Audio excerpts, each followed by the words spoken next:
Hello everyone, I am Ruby, you are with Rubical academy.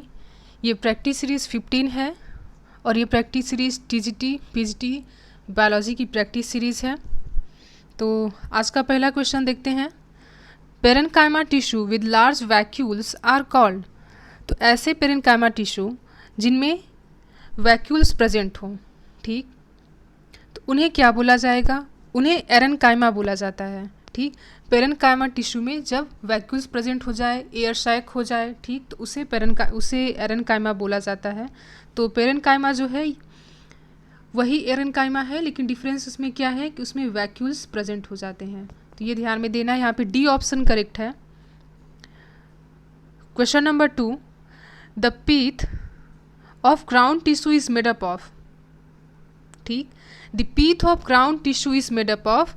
तो ये parenchyma से इसकी ओरिजिन होती है। ग्राउंड टिश्यू के जो पीथ होते हैं वो पेरेन्काइमा टिश्यू से बनते हैं। ठीक, next question, question number 3, food is stored in the leaves of. तो किसके लिव्स में फूड स्टोर होता है? ठीक, तो किसी के लिव्स में होता है, किसी के रूट में होता है। तो यहाँ पे लिव की बात की जा रही है। तो अनियन की जो लिव होती है उसमें फूड स्टोर होता है। ठीक, बी ऑप्शन यहाँ पे करेक्ट है। Question number 4, plant length is increased by. Plant के लेंथ में जब वृद्धि हो तो उसे वो किस चीज़ से होती है? ठीक, तो हम जानते हैं 3 टाइप के यहाँ पे मेरिस्टेमेटिक टिश्यू होते हैं। एपिकल मेरिस्टेम दिया है, लेटरल मेरिस्टेम दिया है, और एक और होता है इंटरकैलरी होता है। ठीक, तो एपिकल मेरिस्टेम और इंटरकैलरी मेरिस्टेम ये लेंथ को इंक्रीज करने में होते हैं। ठीक, और जो लेटरल मेरिस्टेम है ये गिर्थ। ठीक, तो यहाँ पे लेंथ की बात की जा रही, इसलिए एपिकल मेरिस्टेम यहाँ पे करेक्ट आंसर है A. Question number 5, the term protoplasm was first produced by. तो प्रोटोप्लाज्म जो टर्म है इसे सबसे पहले किसने दिया था? तो P for protoplasm and P for Purkinje. तो यहाँ पे बी ऑप्शन करेक्ट है, Purkinje. Question number 6, the endosperm in angiosperm is developed from. तो एंजियोस्पर्म में एंडोस्पर्म कहाँ से डेवलप होता है? ठीक, ये आपको बताना है। तो सेकेंडरी न्यूक्लियस जो होता है वहाँ से एंडोस्पर्म का फॉर्मेशन होता है। तो हम जानते हैं जब मेल और फीमेल गैमेट का फ्यूजन हुआ तो वहाँ पे जाइगोट बना, जाइगोट के बाद वहाँ पे आपका क्या बनेगा? एंडोस्पर्म बनेगा। तो एंडोस्पर्म जो है ये सेकेंडरी न्यूक्लियस से बनता है। तो सी यहाँ पे करेक्ट आंसर है। Question number 7, companion cell are usually associated with. ठीक, तो कंपेनियन सेल जो है ये किससे जुड़ी हुई होती हैं? तो सिव ट्यूब जो है यहाँ पे करेक्ट आंसर है। Companion cell are usually associated with sieve tube. D option यहाँ पे करेक्ट है। Question number 8, the period of origin of angiosperm. तो किस पीरियड में एंजियोस्पर्म की ओरिजिन हुई थी? ठीक, तो यहाँ पे पीरियड पूछा गया है, ठीक है, लेकिन आपको एरा भी याद करना चाहिए कि किस एरा में हुआ था। तो एरा जो है वो है मीसोजोइक एरा। ठीक, और यहाँ पे पीरियड पूछा जा रहा है तो वो है क्रिटेशियस पीरियड, और शायद 125 मिलियन ईयर अगो। ठीक, ये है क्रिटेशियस पीरियड में हुआ था।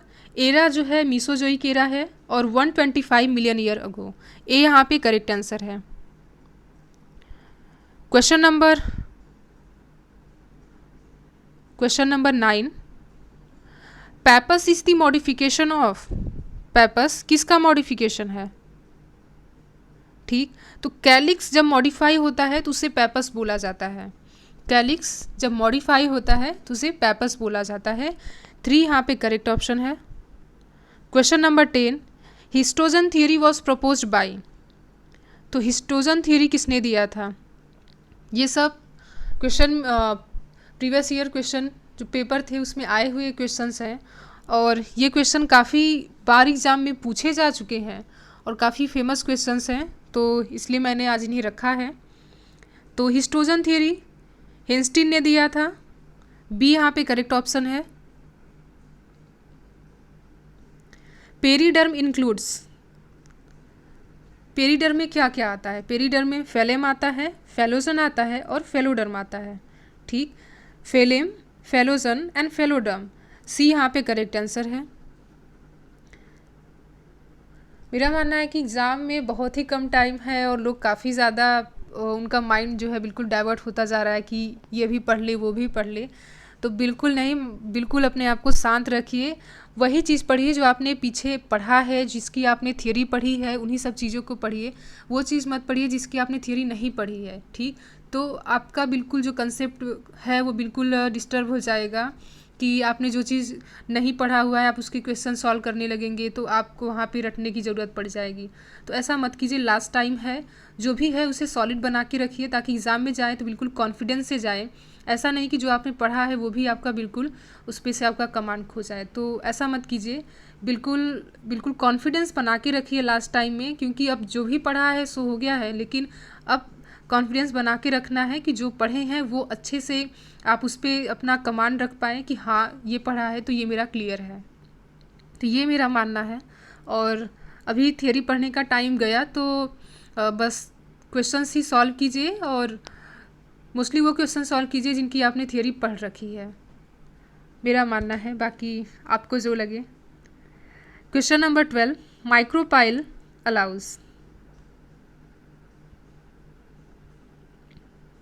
माइक्रोपाइल, तो माइक्रोपाइल से किसकी एंट्री होती है? हम जानते हैं कि माइक्रोपाइल क्या है, एक ओपनिंग है जहाँ से पॉलन ट्यूब एम्ब्रियो सैक में इंटर करता है। ठीक, तो pollen tube to penetrate in the ovule at the time of fertilisation. ठीक, तो पॉलन ट्यूब जो है वो फर्टिलाइजेशन के टाइम पे ओव्यूल को जब वहाँ पे इंटर करता है, पेनिट्रेट करता है, तो वो माइक्रोपाइल जो ओपनिंग है वहाँ से इंटर करता है। तो ये यहाँ पे करेक्ट आंसर है।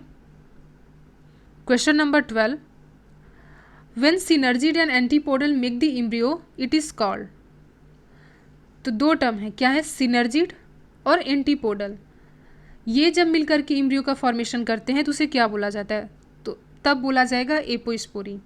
ठीक, जब सिनर्जिड एंड एंटीपोडल मिलकर के एम्ब्रियो का फॉर्मेशन करेंगे तो उसे एपोस्पोरी बोला जाएगा। बी यहाँ पे करेक्ट आंसर है। Question number 14, the innermost layer of anther is tapetum whose function is. तो एंथर का जो अंदर का लेयर होता है उसे टेप्टम बोलते हैं। टेप्टम का मेन फंक्शन क्या होता है हम जानते हैं, मैंने इस पे थियरी कंप्लीट करवाया हुआ है। तो टेप्टम का काम होता है न्यूट्रिशन प्रोवाइड करना। ठीक, question number 15, in angiosperm the free nuclear division occurs during. In angiosperm the free nuclear division occurs during. ठीक, तो किस टाइम पे होता है? तो हम जानते हैं एंडोस्पर्म फॉर्मेशन के टाइम पे होता है। तो आपने देखा होगा कि कॉर्कस न्यूसिफेरा मतलब कोकोनट में जो एंडोस्पर्म होता है वो लिक्विड एंडोस्पर्म होता है, तो उसमें भी इसी टाइप का पाया जाता है। तो यहाँ पे इसका आंसर क्या है? Endosperm formation. In majority of angiosperm the ovule is. Ovule कैसा होता है एंजियोस्पर्म में? तो यहाँ पे ऑप्शन में है कैम्पैलोट्रोपस, हेमिएनाट्रोपस, एम्फीट्रोपस, लेकिन इसमें से एक भी इसका आंसर नहीं है। इसमें जो ओव्यूल होता है एंजियोस्पर्म में वो एट्रोपस होता है, एट्रोपस। ठीक, एट्रोपस टाइप का मोस्टली एंजियोस्पर्म में ओव्यूल होता है। तो यहाँ पे डी ऑप्शन करेक्ट हो जाएगा। Parthenogenesis is a type of.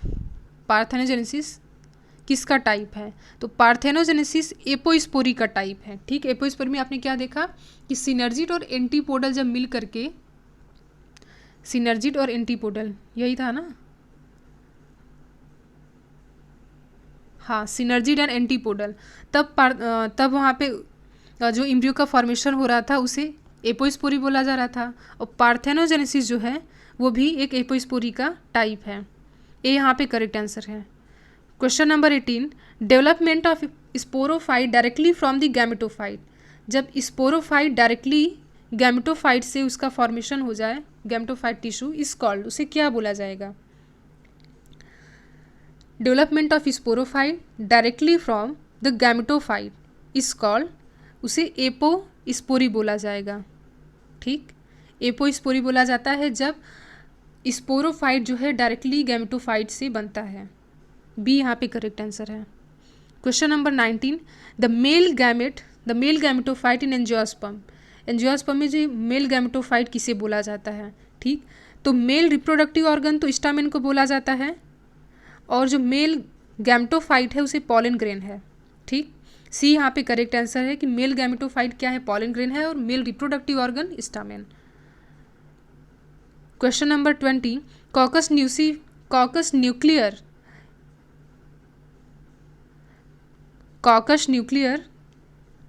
1 minute, हाँ, कॉकस न्यूक्लियर एंडोस्पर्म इज। तो हमने कहा कि जो एंडोस्पर्म होता है कॉकस में, कोकोनट में, वो न्यूक्लियर एंडोस्पर्म होता है। तो न्यूक्लियर और सॉलिड दोनों टाइप के होते हैं। तो न्यूक्लियर वाला क्या होता है, ये फ्लूइड होता है, लिक्विड होता है, ठीक। न्यूक्लियर जो होता है लिक्विड होता है, और सेलुलर जो होता है ये सॉलिड होता है। तो जो एंडोस्पर्म होता है ये दोनों टाइप का होता है, मतलब इसमें दोनों चीज़ें होती हैं, लिक्विड और सॉलिड दोनों चीज़ें होती हैं। तो न्यूक्लियर और सेलुलर दोनों बोला जाता है, ठीक। लेकिन यहाँ पे न्यूक्लियर की बात की जा रही है, तो इसलिए न्यूक्लियर ए यहाँ पे करेक्ट आंसर है।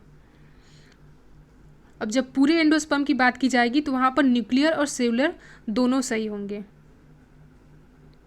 Question number 21, when pollen of a flower pollinate the stigma of another flower of the same plant the process is called.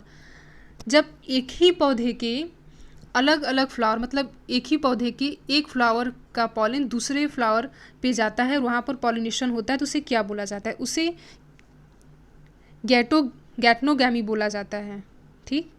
D यहाँ पे करेक्ट आंसर है कि एक ही फ्लावर के एक ही प्लांट के जब अलग अलग फ्लावर में पॉलिनेशन हो तो वहाँ पे गैटनोगैमी बोला जाएगा। 22, क्लिस्टोगैमी क्या होता है। क्लिस्टोगैमी कब देखने को मिलेगा। Cleistogamy is a condition where cross pollination is obligatory, self pollination is obligatory, pollination is impossible, pollination require external factors. तो यहाँ पे सेल्फ पॉलिनेशन इज ऑब्लिगेटरी। आप ऐसे समझिए कि एक फ्लावर है जो पूरा बिल्कुल बंद है, ठीक, क्लोज है, और ऐसे एक फ्लावर ये पूरा क्लोज है, ठीक, और इस फ्लावर के अंदर क्या है कि पॉलिनेशन का प्रोसेस हो जा रहा है, फ्लावर खुल नहीं रहा है, बाहर से कोई कांटेक्ट नहीं, फ्लावर के अंदर ही फ्लावर पूरा क्लोज है और उसके अंदर ही पॉलिनेशन का जब प्रोसेस कंप्लीट हो जाए, ठीक, तो वो क्लिस्टोगैमी के टाइप में होता है, ठीक। तो सेल्फ पॉलिनेशन यहाँ पे ऑब्लिगेटरी होता है। बी यहाँ पे करेक्ट आंसर है। Question number 23, transfer of pollen grain from the anther to the stigma of the same flower. ठीक, वही चीज़ है कि एक ही प्लांट है, उसके अलग अलग फ्लावर में हो रहा है पॉलिनेशन का process. The transfer of pollen grain from the anther to the stigma of the same flower. एक ही फ्लावर की बात की जा रही, एक ही फ्लावर की बात की जाए तो उसे ऑटोगैमी बोला जाएगा। The transfer of pollen grain from the anther to the stigma of the same flower.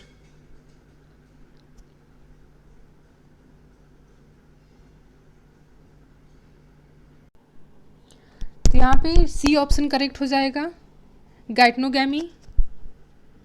Question number 24 को देखते हैं।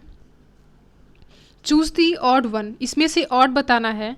तो माइक्रोपाइल, इम्ब्रियोसैक, न्यूक्लियस, पॉलन ग्रेन। तो इसमें से माइक्रोपाइल, न्यूक्लियस और पॉलन ग्रेन ये सब तो क्या है, रिप्रोडक्शन में पार्टिसिपेट करते हैं, लेकिन इम्ब्रियोसैक ये इन सब से डिफरेंट है, ऑड है। तो यहाँ पे बी जो है करेक्ट आंसर है। Question number 25, in angiosperm a typical embryo sac at the maturity is.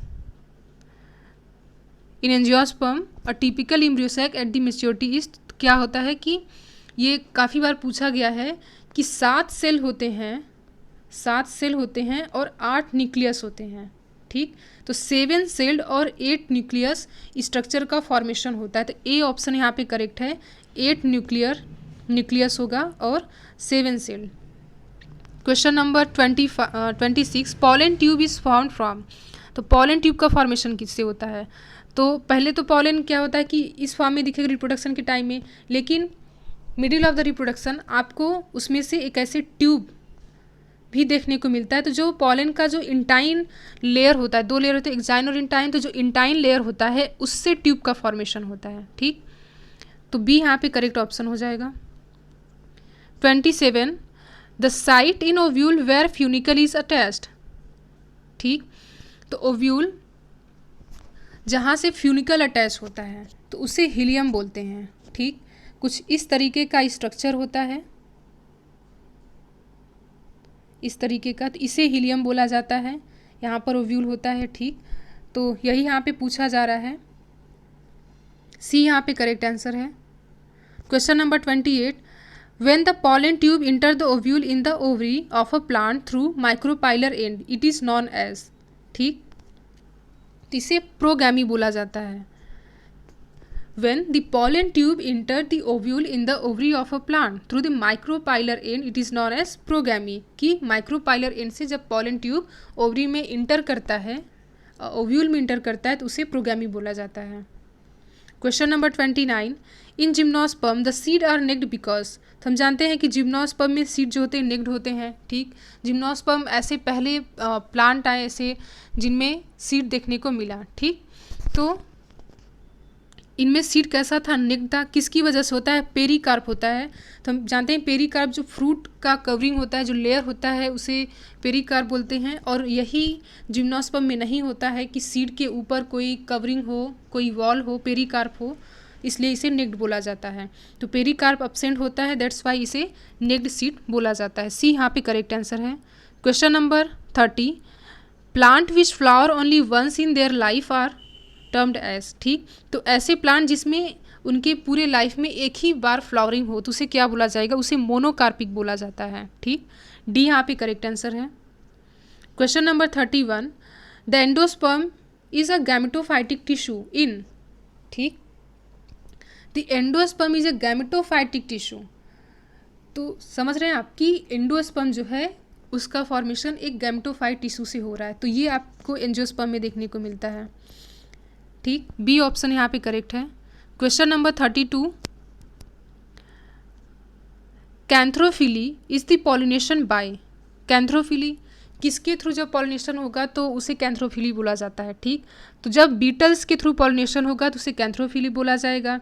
Water के थ्रू होगा तो उसे हाइड्रो बोला जाएगा, हाइड्रोफिली। इंसेक्ट के थ्रू होगा तो उसे एनेमोफिली बोला जाता है। ठीक, तो डी ऑप्शन यहाँ पे करेक्ट है। तो ये रहे आज के इतने क्वेश्चन पहले से थोड़ा कम थे। नेक्स्ट वीडियोज़ में मैं ट्राई करूँगी कि और ज़्यादा क्वेश्चंस को लेके आ सकूँ।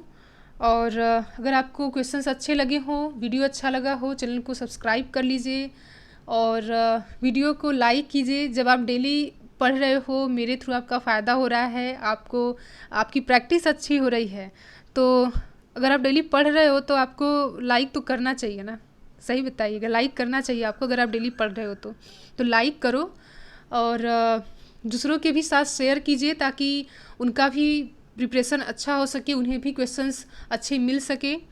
और चैनल को सब्सक्राइब कीजिए। आज के लिए बस इतना ही। नेक्स्ट वीडियो में फिर से और क्वेश्चंस को लेकर के आऊँगी मैं। Thank you so much.